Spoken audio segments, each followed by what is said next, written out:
جمعے کے دن قبرستان جانا چاہیے یا نہیں؟ شریعت نے کوئی پابندی نہیں لگائی کہ آپ فلاں دن قبرستان جائیں۔ آپ اگر قبرستان جانا چاہتے ہیں تو جائیں، اور جو دنیا سے جا چکے ہیں ان کے لیے دعائیں کریں۔ اس کے لیے کسی دن کی تخصیص رسول اکرم صلی اللہ علیہ وسلم سے ثابت نہیں ہے۔ کیا خامد اور بیوی اکٹھے غسل کر سکتے ہیں؟ ہاں، کر سکتے ہیں۔ قبرستان میں قرآن اور نماز پڑھنا جائز ہے؟ نہیں جائز، کیونکہ رسول اکرم صلی اللہ علیہ وسلم کا فرمان ہے لا تجعلوا بیوتکم مقابر، اپنے گھروں کو مقبرے نہ بناؤ، قبریں نہ بناؤ۔ وصلوا فیہ، گھر میں نماز پڑھا کرو۔ کیوں پڑھا کرو؟ فإن صلاة الرجل في بيته افضل من صلاته في مسجد هذا الا المكتوبة، جو گھر میں سنتیں اور نوافل ادا کرتا ہے اس کو مسجد نبوی سے بھی زیادہ اجر ملتا ہے۔ اس لیے قبرستان نہ بناؤ کیونکہ قبرستان میں نماز جائز نہیں ہے۔ اور دوسری روایت میں آتا ہے لا تجعلوا بیوتکم مقابر، اپنے گھروں کو قبرستان نہ بناؤ۔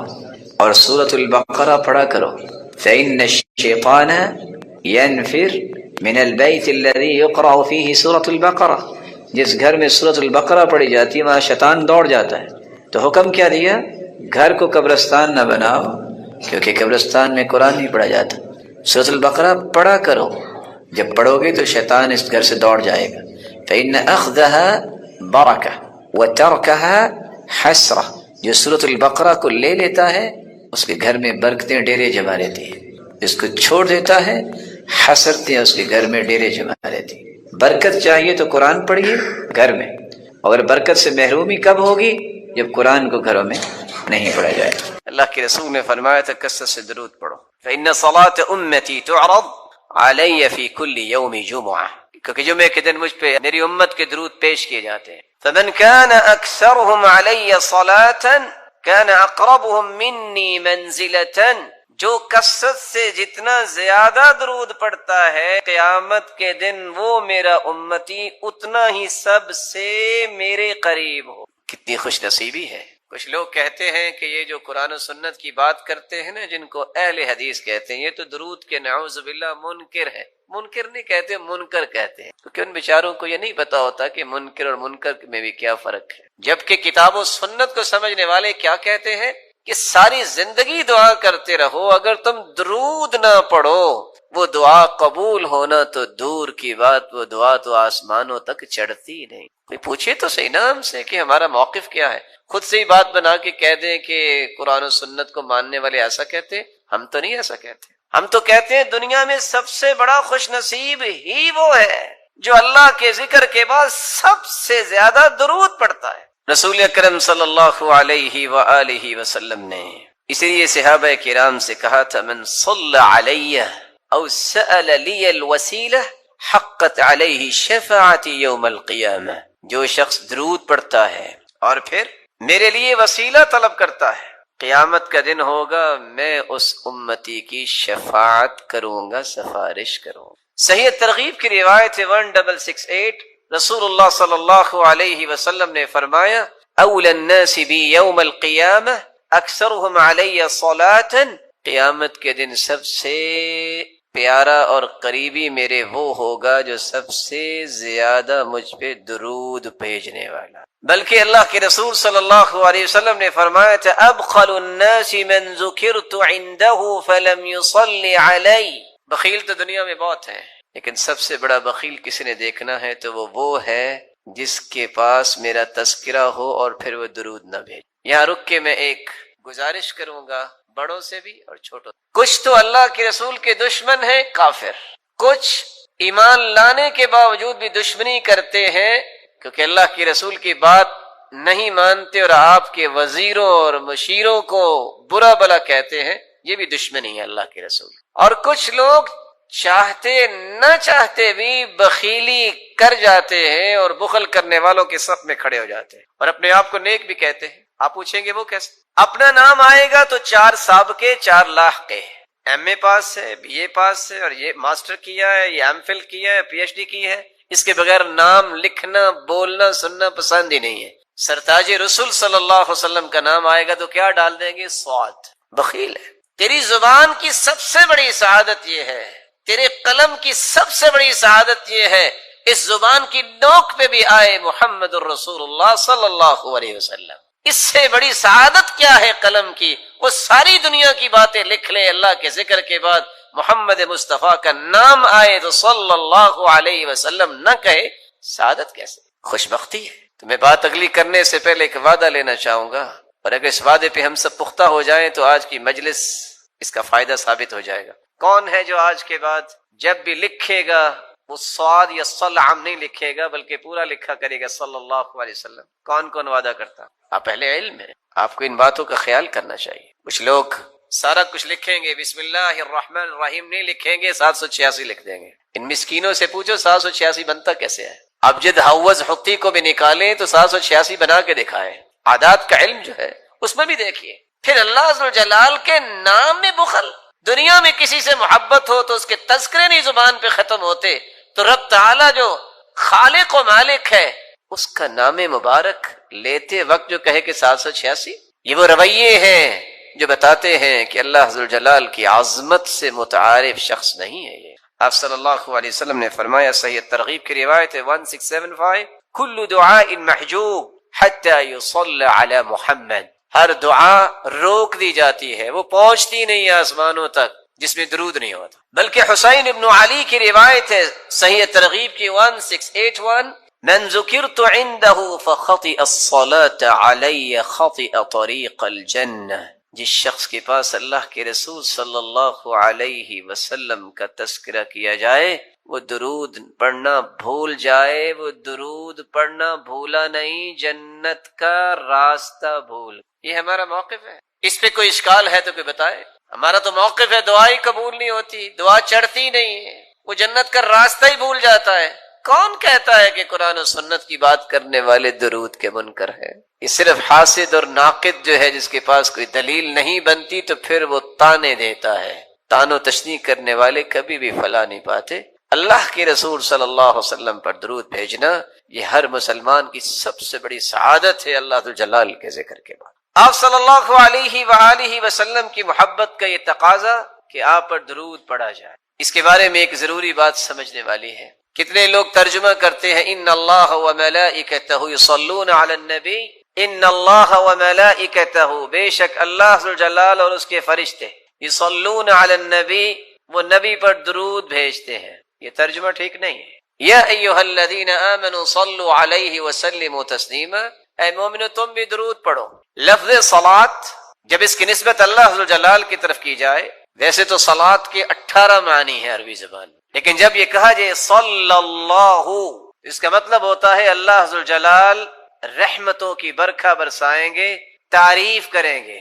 والثناء، فرشتوں کے سامنے اپنے محبوب کے تذکرے کریں گے کہ یہ میرا محبوب ہے جو سرتاج رسول. وہاں درود مانا نہیں ہوگا. لفظ صلاۃ جب فرشتوں کے ساتھ استعمال ہو، صلت الملائکہ، فرشتوں نے صلاۃ پڑھی، کیا مطلب؟ وہاں بھی درود کا معنی نہیں ہوگا. بلند مقام کے لیے برکت کی دعائیں کی فرشتوں نے، بخشش کی دعائیں کی. صلی الرجل، جب لفظ صلاۃ کو کسی انسان کے ساتھ ذوی العقول کے ساتھ استعمال کیا جائے اس کا مطلب نماز پڑھنا بھی ہوتا ہے، اس کا مطلب درود پڑھنا بھی ہوتا ہے، اور دیگر معانی بھی اہل لغت نے بیان کیے ہیں. لیکن اگر غیر ذوی العقول کے لیے استعمال ہو، صلت الطیور والحیوانات، پرندوں نے درود پڑھا، یہ ترجمہ نہیں ہوتا. وہاں ترجمہ ہوتا ہے پرندوں نے اللہ ذوالجلال کی حمد و ثنا بیان کی، اللہ ذوالجلال کی تعریف کی ہے، حمد بیان کی. تو قرآن مجید کے ترجمے کو صحابہ کرام، تابعین اور تبع تابعین اور لغت کو سمجھنے والے لوگ ہیں، ان کے کیے گئے ترجموں کی روشنی میں ہی اختیار کرنا چاہیے. آپ کی محبت کا ایک 7واں تقاضا بھی ہے، آپ کی محبت میں غلو نہیں کرنا چاہیے. یہ بھی ایک بات سمجھنے والی ہے. محبت وہی ہے جس کا تذکرہ اللہ ذوالجلال نے قرآن میں کر دیا. بھلا اللہ سے بڑھ کے بھی کوئی محبت کی حقیقت کو پیش کر سکتا ہے؟ محبت وہی ہے جو اللہ کے رسول نے خود سمجھا دی کہ یہ میرے ساتھ محبت کرو. غلو نہیں، حدود سے تجاوز نہیں، حدود کو کراس نہ کیا جائے. صرف 3 آیتیں اگر آپ ان کو یاد رکھیں تو کبھی بھی آپ غلو کا شکار نہیں ہوں گے. سورۃ الانعام کی 50 نمبر آیت، سورۃ الاعراف کی 188 نمبر آیت، اور سورۃ الکہف کی آخری آیت 110 نمبر آیت۔ اللہ عز و جلال فرماتے ہیں قُل لَا أَقُولُ لَكُمْ عِنْدِي خَزَائِنُ اللَّهِ وَلَا أَعْلَمُ الْغَيْبَ۔ رسول اللہ صلی اللہ علیہ وسلم نے فرمایا ان فی الجنة لساعة لا يوافقها عبد مسلم قائم يصلي يسأل الله خيرا الا اعطاه اياه۔ مسلمانوں، جمعہ کا دن اتنا مبارک دن ہے، اس دن ایک ایسی گھڑی آتی ہے جو بھی مسلمان جس چیز کی دعا کرے، جو بھی اللہ سے طلب کرے، مطالبہ کرے، الا اعطاه اياه، اللہ تعالیٰ اسے عطا کر دیتے ہیں۔ وقال بيده يقللها، اور آپ نے کہا یہ بہت چھوٹی گھڑی ہوتی ہے، وہی ساعۃ خفیفہ، بہت تھوڑا وقت ہوتا ہے اس گھڑی کا، اس لیے اس گھڑی کی تلاش میں رہا کرو۔ یہ کون سی گھڑی ہے؟ علماء نے مختلف اقوال پیش کیے، دو روایتیں ہمیں اس کی وضاحت کرتی ہیں۔ ایک روایت بتاتی ہے اس گھڑی کا وقت ہی ما بین ان یجلس الامام الى ان تقضى الصلاة، جب خطیب خطبہ دینے کے لیے منبر پہ آتا ہے اس وقت سے لے کر جب تک نماز ختم نہیں ہو جاتی، اس کے درمیان جتنا وقت گزرتا ہے یہ وقت اتنا مبارک ہے، جو بھی مانگو اللہ اسے قبول فرماتے ہیں۔ اور دوسری روایت کے الفاظ ہیں یوم الجمعہ 12 ساعة، جمعے کے دن 12 گھڑیاں ہیں، لا یوجد فیہا عبد مسلم یسأل اللہ شیئا الا آتاہ ایاہ، ان 12 گھڑیوں میں ایک ایسی گھڑی ہے جو بھی انسان مانگتا ہے اللہ اسے پورا فرما دیتے ہیں۔ فالتمسوها آخر ساعة بعد العصر، یہ گھڑی عصر کی نماز سے لے کر مغرب کی نماز تک ہوتی ہے۔ دوسری روایت کے لفظ ہیں بعد العصر الى غیبوبة الشمس، عصر کی نماز کے بعد سے لے کر جب تک سورج کی ٹکیا غروب نہیں ہو جاتی اس وقت تک یہ مبارک گھڑی رہتی ہے۔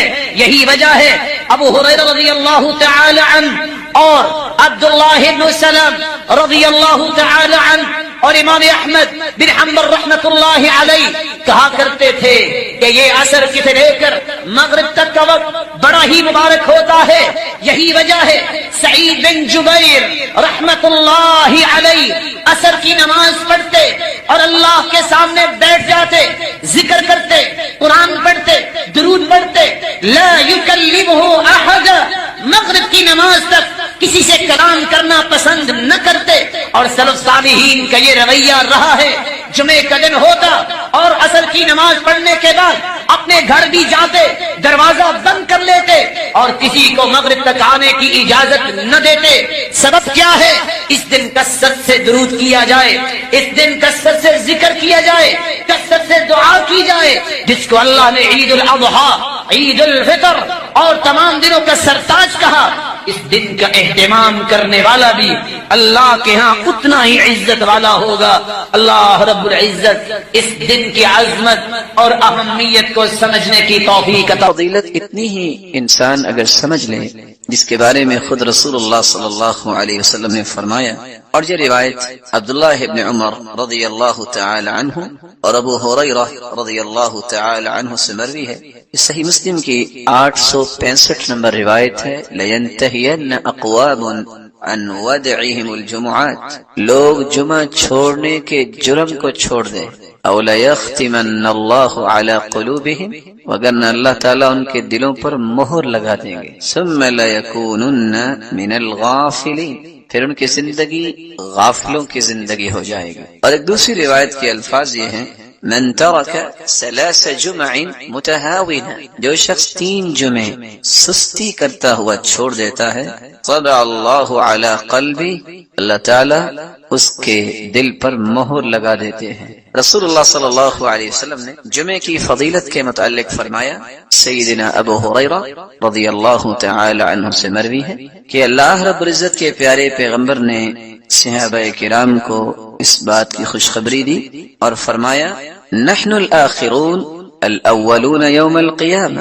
ہم دنیا کے اندر تو یہودیوں اور عیسائیوں کے بعد آئے ہیں، لیکن قیامت کے دن سب سے پہلے جنت میں جائیں گے۔ المقضی لهم قبل الخلائق، پوری کائنات سے پہلے اگر کسی کا حساب و کتاب ہوگا، کسی کو اس بات کی نوید سنائی جائے گی کہ تم جنت میں جاؤ، تو وہ امت محمد ہوگی۔ صحیح مسلم کی 856 نمبر روایت اور صحیح بخاری کی 876 نمبر روایت میں رسول اللہ صلی اللہ علیہ وسلم کا فرمان ہے، اضل اللہ عن الجمعۃ من کان قبلنا، ہم سے پہلے یہودی تھے، عیسائی تھے، لیکن وہ گمراہ ہو گئے جمعے کے متعلق۔ فکان لليهود يوم السبت، یہودی ہفتے کے دن کو مقدس سمجھتے، وکان للنصارى يوم الاحد، اور عیسائی اتوار کے دن کو مقدس سمجھتے۔ فجاء اللہ بنا، پھر اللہ تعالیٰ نے ہمیں نعمت سے نوازا، فہدانا اللہ لیوم الجمعہ، اللہ نے ہمیں جمعے کی نعمت سے نوازا۔ فجعل الجمعہ والسبت والاحد، تو اللہ نے ترتیب ہی بنوا دی، جمعہ پھر اس کے بعد ہفتہ اور اتوار۔ وکذالک ہم تبع لنا یوم القیامہ، اسی طرح قیامت کے دن وہ ہمارے پیچھے ہی ہوں گے۔ نحن الآخرون من اہل الدنیا والاولون یوم القیامہ، ہم آئے تو ان کے بعد ہیں، لیکن قیامت کو سب سے پہلے حساب و کتاب ہوگا اور جنت میں جائیں گے۔ رسول اللہ صلی اللہ علیہ وسلم نے یہاں تک فرمایا، جمعہ کا دن ایک ایسا مبارک دن ہے، اس سے مبارک دن سال کا کوئی دن نہیں سوائے رمضان کے اور ذی الحجہ کے پہلے 10 دن اور محرم کے۔ اور لفظ وہاں کیا ہے؟ خیر یوم طلعت علیہ الشمس یوم الجمعہ، جمعے کا دن ایسا مبارک دن ہے، سال میں جب بھی سورج نکلتا ہے سب سے زیادہ خیر والا دن جمعے کا دن ہے۔ اس کی وجہ فیہ خلق آدم، اللہ تعالیٰ نے اسی دن آدم علیہ السلام کو پیدا کیا۔ وفیہ ادخل الجنہ، اور جمعے کے دن ہی اللہ رب العزت نے آدم کو جنت میں داخل فرمایا۔ وفیہ اخرج منہا، اور جمعے کے دن ہی جنت سے زمین پر اتارے گئے، نکالے گئے۔ ولا تقوم الساعۃ الا فی یوم الجمعہ، اور قیامت بھی جمعے کے دن ہی آئے گی۔ سنن ابی داود کے الفاظ یہ ہیں، وفیہ اہبط، آدم علیہ السلام کو زمین پر بھی اللہ نے اتارا تو جمعے کے دن۔ وفیہ تیب علیہ، اور جمعے کے دن ہی اللہ تعالیٰ نے آدم علیہ السلام کی توبہ کو قبول فرمایا۔ وفیہ مات، اور جمعے کے دن ہی اللہ کے پیغمبر آدم علیہ السلام فوت ہوئے۔ وفیہ تقوم الساعہ، اور جمعے کے دن ہی قیامت قائم ہوگی۔ اور ساتھ یہ فرمایا، وفیہ ساعۃ لا یصادفها عبد مسلم وهو يصلي يسأل الله حاجته الا اعطاه، اس دن ایک ایسی مبارک گھڑی ہے، اس مبارک گھڑی میں جو بھی دعا کی جائے اللہ تعالیٰ اس دعا کو رد نہیں کرتا۔ رسول اللہ صلی اللہ علیہ وسلم نے یہاں تک فرمایا، اور یہ سنن ابن ماجہ کی روایت ہے 1084 نمبر، کہ دنوں میں سرتاج دن، سید دن جمعے کا دن ہے۔ ان یوم الجمعہ سید الایام واعظمها عند اللہ، جمعے کا دن تمام دنوں کا سید ہے، سرتاج ہے، اور وہ اللہ کے ہاں بڑی ہی عظمت والا دن ہے۔ وهو اعظم عند الله من يوم الاضحى ويوم الفطر، بلکہ فرمایا کہ عید الفطر اور عید الاضحى سے بھی زیادہ عظمت والا دن۔ فيه 5 خصال، اس میں 5 ایسی خصلتیں ہیں۔ خلق اللہ فيه آدم، اس دن اللہ تعالیٰ نے آدم کو پیدا کیا۔ واهبط فيه آدم الى الارض، اور اسی دن اللہ نے زمین کی طرف آدم کو اتارا۔ وفيه توفى الله آدم، اور اسی دن اللہ تعالیٰ نے آدم کی روح قبض کی۔ وفيه ساعة لا يسأل الله فيها العبد شيئا الا اعطاه ما لم يسأل حراما، چوتھی خصلت جمعے کے دن کی یہ ہے کہ ایک ایسی مبارک گھڑی ہے جو بھی انسان اللہ سے طلب کرے اللہ رب العزت اسے عطا کر دیتے ہیں۔ وفيه تقوم الساعة، اور 5ویں خصلت اسی دن قیامت قائم ہوگی۔ ما من ملک مقرب ولا سماء ولا ارض ولا ریاح ولا جبال ولا بحر الا وهن يشفقن من يوم الجمعہ، فرشتے، آسمان اور زمین، ہوائیں اور پہاڑ اور سمندر اس دن سے خوف کھاتے ہیں کہ اس دن قیامت قائم ہوگی۔ رسول اللہ صلی اللہ علیہ وسلم نے جہاں اس کو دنوں کا سرتاج کہا وہاں یہ لفظ بھی صحابہ کرام کو بیان کیے، ان من افضل ایامکم یوم الجمعہ، یہ افضل ترین دن ہے۔ بقیہ چیزوں کو بیان کرتے ہوئے آپ نے یہ بھی فرمایا فَأَكْثِرُوا عَلَيَّ مِنَ الصَّلَاةِ فِي، جمعے کے دن تم کثرت سے درود پڑھا کرو، فَإِنَّ صَلَاتَكُمْ مَعْرُوضَةٌ عَلَيَّ، کیونکہ تمہارا سلام مجھے پہنچایا جائے گا۔ رسول اللہ صلی اللہ علیہ وسلم کے صحابہ نے سوال کر دیا کہ ہم اگر درود پڑھیں گے تو آپ کے پاس کیسے پہنچے گا؟ تو جواب دیا ان اللہ حرم علی الارض ان تأکل اجساد الانبیاء، اللہ تعالیٰ نے زمین پر حرام کر دیا ہے کہ وہ انبیاء کے جسد مبارک کو نقصان پہنچائے یا کھائے، تو تمہیں ثواب اور اجر سے نوازا جائے گا۔ اور یہ روایت سنن ابی داود کی 1047 نمبر اور سنن النسائی کی 1373 نمبر اور سنن ابن ماجہ کی 1082 نمبر۔ رسول اللہ صلی اللہ علیہ وسلم نے فرمایا جمعے کا دن تھا تو جبریل امین تشریف فرما ہوئے، اور جبریل امین نے اپنی ہتھیلی پہ ایک سفید شیشے کی طرح ایک چیز مجھے دکھائی، فی وسطها كالنکتة السوداء، جس کے درمیان ایک کالا نشان تھا۔ فقال ما هذه يا جبریل، میں نے سوال کیا جبریل یہ کیا؟ قال هذه الجمعة يعرضها عليك ربك لتكون لك عيدا، یہ تیرے رب کی طرف سے تحفہ ہے، جمعے کا دن ہے اور آپ کے لیے اللہ نے اس کو عید بنایا ہے، وَلِقَوْمِكَ مِن بَعْدِكَ، اور آپ کی قوم کے لیے بھی عید ہے۔ اور ایک دوسری روایت کے الفاظ یہ روایت طبرانی کی روایت ہے، اور شیخ البانی رحمۃ اللہ علیہ صحیح الترغیب والترہیب میں اس کو صحیح کہہ رہے ہیں۔ آپ کے زبان اقدس سے یہ الفاظ بھی نکلے ان هذا اليوم جعلہ اللہ عیدا للمسلمین، اللہ تعالیٰ نے جمعے کے دن کو مسلمانوں کے لیے عید کا دن بنایا ہے۔ بلکہ رسول اللہ صلی اللہ علیہ وسلم نے فرمایا ان فی الجنۃ لسوقا یأتونها کل جمعہ، جمعے کا مبارک دن اللہ جنت میں بھی رکھے، جنت میں ایک بازار ہوگا یأتونها کل جمعہ، صحیح مسلم کی 2833 نمبر روایت ہے کہ جنت میں بھی ایک بازار ہوگا جس میں جنتی جمعے کے دن آئیں گے، کیا کیفیت ہوگی یہ اللہ ہی جانتے ہیں۔ اور اگر اس کو دوسرے لفظوں میں آپ کہہ سکیں کہ جنت میں بھی اللہ تعالیٰ جمعہ بازار جنتیوں کی خواہشوں کو پورا کرنے کے لیے لگوائیں گے۔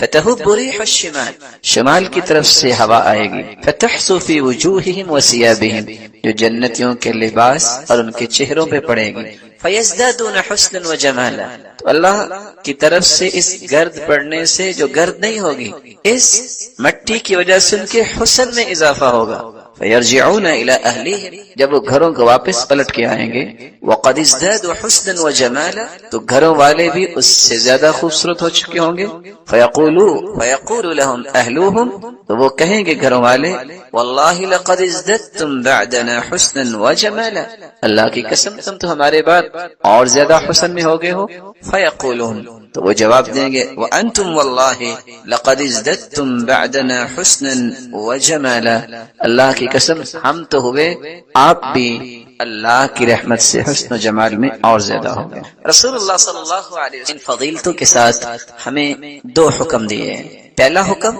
کہ جمعے کے دن کثرت سے درود پڑھا جائے، دوسرا حکم اس میں ایک ایسی مبارک گھڑی ہے جو بھی دعا کی جائے وہ دعا رد نہیں ہوتی۔ وہ کون سی گھڑی ہے، وہ کون سا وقت ہے جب دعا کی جائے تو دعا رد نہیں ہوتی؟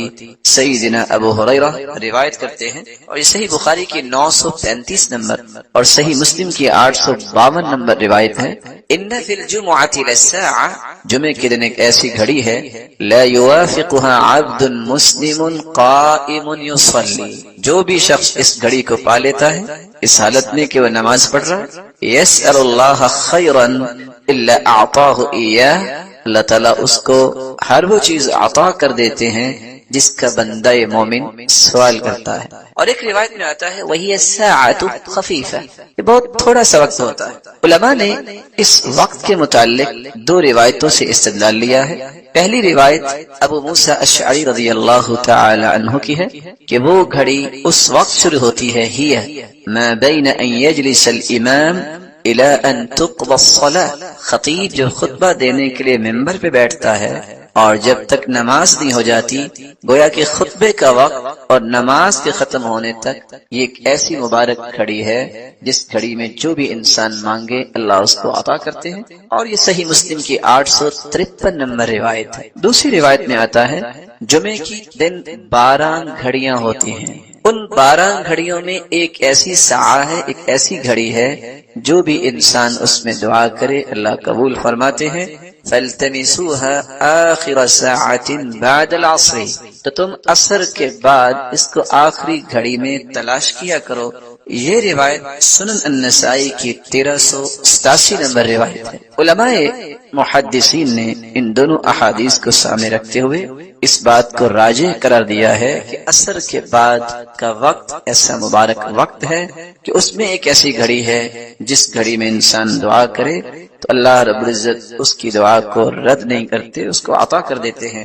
یہی وجہ ہے کہ بہت سارے نیک لوگ عصر کی نماز کے بعد جمعے کے دن اپنے گھر کا دروازہ بند کر پاک و ہند میں جب قرآن و سنت کی ترویج ہوئی ہے ہندوستان کے اندر، اس وقت پاکستان مستقل الگ ایک وطن نہیں بنا تھا، تو وہاں لوگ جو حدیث پڑھانے والے ایسے تھے جو اس بات کا اہتمام کرتے ہوئے عصر کے بعد کسی کو ملنا پسند نہ کرتے، کہتے یہ وقت ہے دعا کا، یہ وقت ہے درود کا، یہ وقت ہے اللہ سے اپنے مطالبات قبول کروانے کا۔ وہ بیٹھ کے دعا کرتے اور قرآن مجید کی تلاوت کرتے اور رسول اللہ صلی اللہ علیہ وسلم کی ذات اقدس پر درود بھیجتے اور کثرت سے درود پڑھا کریں۔ کہتے ہیں بس مولویوں کو تو کام کو نہیں ہے، تو ہمیں کہتے ہیں کہ ہم بھی اس دن یہی کام کریں۔ اللہ کے رسول نے فرمایا تھا کثرت سے درود پڑھو، فإن صلاة أمتي تعرض علي في كل يوم جمعة، کیونکہ جمعے کے دن مجھ پہ میری امت کے درود پیش کیے جاتے ہیں۔ فمن كان أكثرهم علي صلاة كان أقربهم مني منزلة، جو کثرت سے جتنا زیادہ درود پڑھتا ہے قیامت کے دن وہ میرا امتی اتنا ہی سب سے میرے قریب ہو۔ کتنی خوش نصیبی ہے۔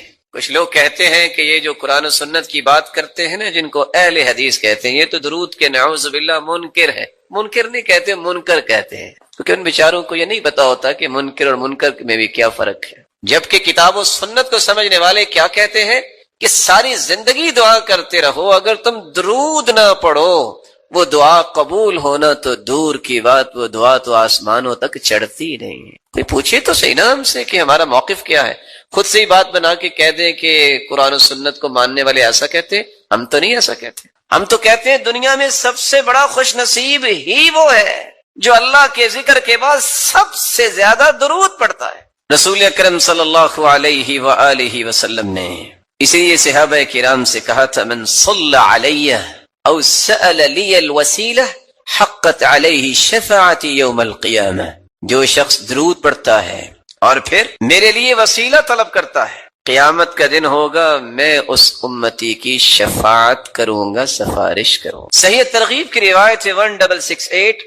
رسول اللہ صلی اللہ علیہ وسلم نے فرمایا اول الناس بی یوم القیامہ اکثرهم علی صلاۃ، قیامت کے دن سب سے پیارا اور قریبی میرے وہ ہوگا جو سب سے زیادہ مجھ پہ درود بھیجنے والا۔ بلکہ اللہ کے رسول صلی اللہ علیہ وسلم نے فرمایا تھا ابخل الناس من ذکرت عنده فلم يصلی علی، بخیل تو دنیا میں بہت ہیں لیکن سب سے بڑا بخیل کسی نے دیکھنا ہے تو وہ ہے جس کے پاس میرا تذکرہ ہو اور پھر وہ درود نہ بھیجے۔ یہاں رک کے میں ایک گزارش کروں گا بڑوں سے بھی اور چھوٹوں سے۔ کچھ تو اللہ کے رسول کے دشمن ہیں، کافر، کچھ ایمان لانے کے باوجود بھی دشمنی کرتے ہیں کیونکہ اللہ کے رسول کی بات نہیں مانتے اور آپ کے وزیروں اور مشیروں کو برا بلا کہتے ہیں، یہ بھی دشمنی ہے اللہ کے رسول۔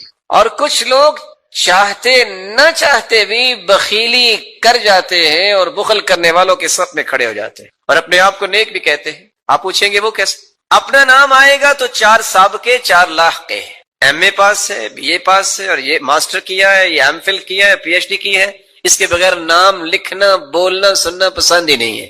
سرتاج رسول صلی اللہ علیہ وسلم کا نام آئے گا تو کیا ڈال دیں گے؟ صاد، بخیل ہے۔ تیری زبان کی سب سے بڑی سعادت یہ ہے، تیرے قلم کی سب سے بڑی سعادت یہ ہے اس زبان کی نوک پہ بھی آئے محمد الرسول اللہ صلی اللہ علیہ وسلم. اس سے بڑی سعادت کیا ہے قلم کی؟ وہ ساری دنیا کی باتیں لکھ لے، اللہ کے ذکر کے بعد محمد مصطفیٰ کا نام آئے تو صلی اللہ علیہ وسلم نہ کہے، سعادت کیسے؟ خوش بختی ہے.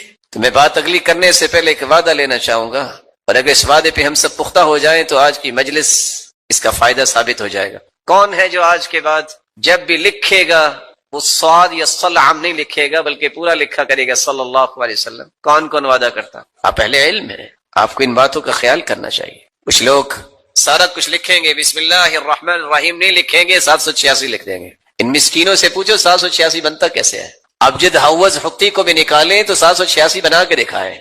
عادات کا علم جو ہے اس میں بھی دیکھیے. پھر اللہ عز و جلال کے نام میں بخل. دنیا میں کسی سے محبت ہو تو اس کے تذکرے نہیں زبان پہ ختم ہوتے، تو رب تعالیٰ جو خالق و مالک ہے اس کا نام مبارک لیتے وقت جو کہے کہ 786، یہ وہ رویے ہیں جو بتاتے ہیں کہ اللہ عز و جلال کی عظمت سے متعارف شخص نہیں ہے. یہ آپ صلی اللہ علیہ وسلم نے فرمایا، صحیح ترغیب کی روایت ہے 1675، کل دعاء محجوب حتی یصلی علی محمد. ہر دعا روک دی جاتی ہے، وہ پہنچتی نہیں ہے آسمانوں تک جس میں درود نہیں ہوتا. بلکہ حسین ابن علی کی روایت ہے صحیح ترغیب کی 1681، من ذکرت عنده فخطئ الصلاة علی خطئ طریق الجنہ. جس شخص کے پاس اللہ کے رسول صلی اللہ علیہ وسلم کا تذکرہ کیا جائے وہ درود پڑھنا بھول جائے، وہ درود پڑھنا بھولا نہیں، جنت کا راستہ بھول گیا ہے. یہ ہمارا موقف ہے. اس پہ کوئی اشکال ہے تو کوئی بتائے. ہمارا تو موقف ہے دعا ہی قبول نہیں ہوتی، دعا چڑھتی نہیں ہے، وہ جنت کا راستہ ہی بھول جاتا ہے. کون کہتا ہے کہ قرآن و سنت کی بات کرنے والے درود کے منکر ہے؟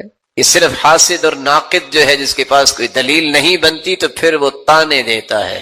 تان و تشنیع کرنے والے کبھی بھی فلاح نہیں پاتے. اللہ کے رسول صلی اللہ علیہ وسلم پر درود بھیجنا یہ ہر مسلمان کی سب سے بڑی سعادت ہے اللہ ذو جلال کے ذکر کے بعد. آپ صلی اللہ علیہ وآلہ وسلم کی محبت کا یہ تقاضا کہ آپ پر درود پڑھا جائے. اس کے بارے میں ایک ضروری بات سمجھنے والی ہے. کتنے لوگ ترجمہ کرتے ہیں ان اللہ وملائکتہ یصلون علی النبی، ان اللہ وملائکتہ، بے شک اللہ ذو جلال اور اس کے فرشتے، یصلون علی النبی، وہ نبی پر درود بھیجتے ہیں. یہ ترجمہ ٹھیک نہیں ہے. یا ایھا الذین آمنوا صلوا علیہ وسلموا تسلیما، اے مومنو تم بھی درود پڑھو. لفظ صلاۃ جب اس کی نسبت اللہ ذو جلال کی طرف کی جائے، ویسے تو صلاۃ کے 18 معنی ہیں عربی زبان، لیکن جب یہ کہا جائے صلی اللہ، اس کا مطلب ہوتا ہے اللہ ذو جلال رحمتوں کی برکھا برسائیں گے، تعریف کریں گے. ابو امامہ الباہلی رضی اللہ تعالی عنہ فرماتے ہیں رآنی النبی صلی اللہ علیہ وسلم وانا احرک شفتی، آپ صلی اللہ علیہ وسلم نے مجھے دیکھا کہ میں جب بیٹھا ہوتا تو میرے ہونٹ حرکت کرتے. پوچھا یا ابا امامہ بأي شيء تحرك شفتيك، یہ آپ کی ہونٹ حرکت کرتے مجھے نظر آتے ہیں، کیا پڑھتے ہو؟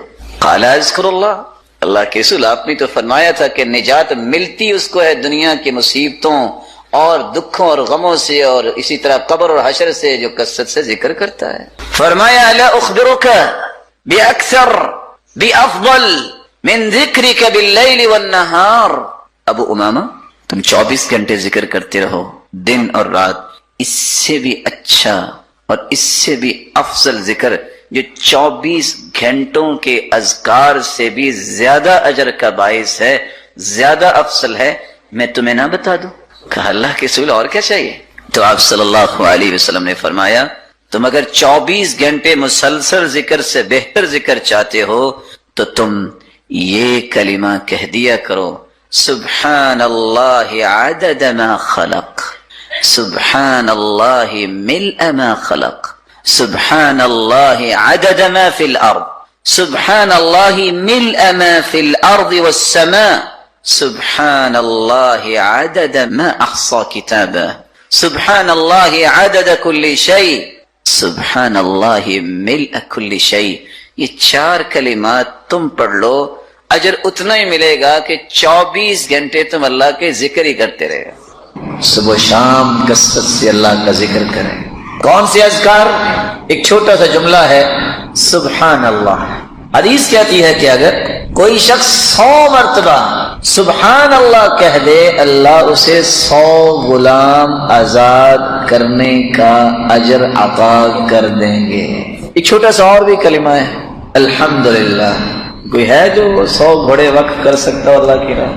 حدیث کہتی ہے 100 مرتبہ تم الحمدللہ کہہ دو، اجر تمہیں اتنا ہی ملے گا جتنا میدان کارزار کے لیے تم نے 100 گھوڑے اللہ کی راہ میں پیش کر دیے۔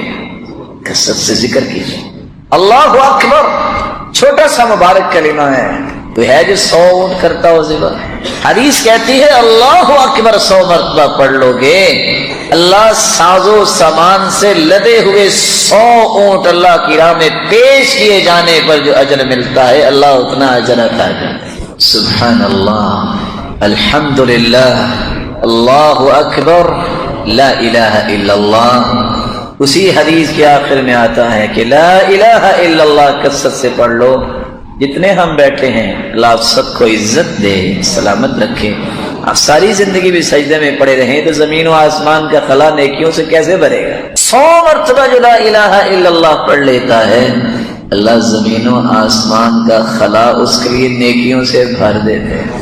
ویسے آپ تھوڑا سا غور کریں، سبحان اللہ، الحمدللہ، اللہ اکبر، لا الہ الا اللہ، تکبیر کیا ہے؟ اللہ اکبر، اللہ اکبر، لا الہ الا اللہ، واللہ اکبر وللہ الحمد۔ وہی 4 کلمے ہیں، وہی 4 کلمے ہیں جن کی آج اہمیت مسلمان سمجھتا نہیں ہے۔ اللہ ذوالجلال نے اپنے پیغمبر کے ذریعے ایک بہت بڑا انعام ہم تک پہنچایا ہے، اور وہ کون سا انعام ہے جس کے بارے میں آپ کی خدمت میں چند باتیں رکھنا چاہتا ہوں۔ یہ ایمان کی لذت اور مٹھاس اور حلاوت، یہ نصیب کس شخص کو ہو؟ کھانا انسان کی جسمانی ضرورت ہے، کھانا اور پینا یہ جسم کی غذا ہے۔ اللہ کی طرف سے نازل شدہ وحی، قرآن و حدیث، یہ روح کی غذا ہے۔ کھانا پینا جتنا اچھا ہوگا اس کی لذت زبان محسوس کرتی ہے، ایمان جتنا اچھا ہوگا اس کی لذت دل محسوس کرتا ہے۔ انسان جسمانی طور پر بیمار ہو جائے، اچھے سے اچھا کھانا بھی اس کے سامنے رکھ دے اسے کڑوا لگتا ہے۔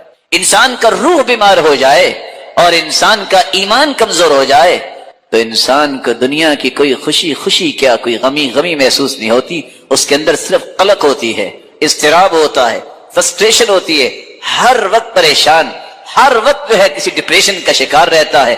سبب کیا ہے؟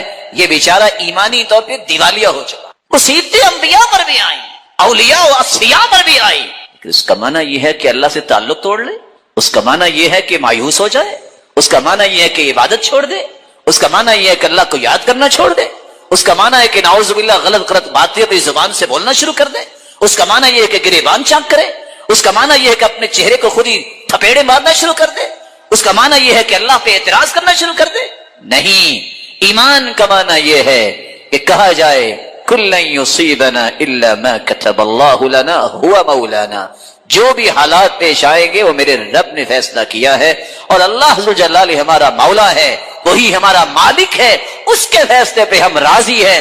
لذتی و راحتی فیما قدر علی، میری زندگی کی اصل لذت و حلاوت اور مٹھاس یہ ہے میرے رب نے جو فیصلہ کیا ہے وہ بالکل ٹھیک کیا ہے، میں اس پہ راضی۔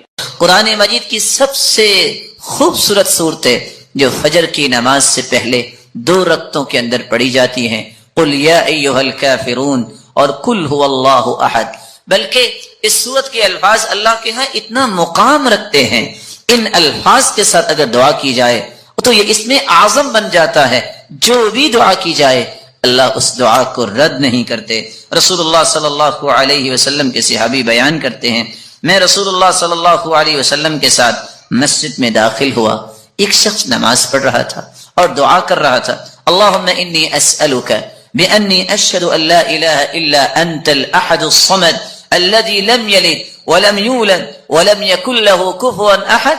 ان الفاظ کے ساتھ اس نے دعا کی تو اللہ کے رسول صلی اللہ علیہ وسلم فرمانے لگے، والذی نفسی بیدہ لقد سألہ باسمہ الاعظم الذي اذا سئل به اعطى واذا دعی به اجاب، اس ذات کی قسم جس کے ہاتھ میں میری جان ہے، اس شخص نے اس میں اعظم کے ساتھ دعا کی، اور جو ان کلمات کے ساتھ دعا کرتا ہے، جو بھی سوال کرتا ہے اللہ رب العزت اسے عطا کر دیتے ہیں، جو بھی دعا کرتا ہے اللہ رب العزت اس کی دعا کو قبول فرماتے ہیں۔